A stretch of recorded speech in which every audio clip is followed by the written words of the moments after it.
Cantonment board nominated సభ్యులు రామకృష్ణపై Congress party senior నాయకుడు శాంసన్ రాజు విమర్శలను చేశారు. శాంసన్ రాజుది మంత్రి పొన్నం ప్రభాకర్ గౌడ్ ను విమర్శించే స్థాయి కాదని ఆగ్రహాన్ని వ్యక్తం చేశారు.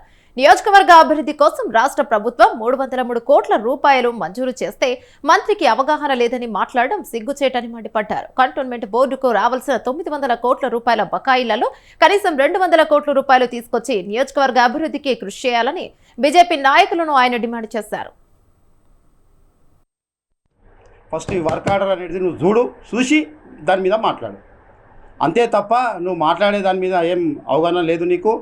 మా మంత్రికి చెప్తావు నువ్వు అవగాహన లేదని చెప్పి. నీ అవకాశం ఏంది అసలు? 4 రోజులు అయితే అయిపోతుంది ఇది. దానికి ఏదో ఆరిపోయే దీపానికి వెళ్తురు ఎక్కువ అన్నట్టు నువ్వు మాట్లాడుతున్నావు. దానికి రామకృష్ణ, నీకు ఒక సలహా ఇస్తున్నా, నేను మంచి ప్లాన్ ఇస్తున్నా నీకు. నువ్వు కాంగ్రెస్ కార్యకర్తలతో పెట్టుకుంటే మాత్రము నిన్ను వదిలేదే లేదు. నీ ఇల్లు ముట్టడిస్తాము, నిన్ను కంటోన్మెంట్లో తిరగనీయకుండా చేస్తాం.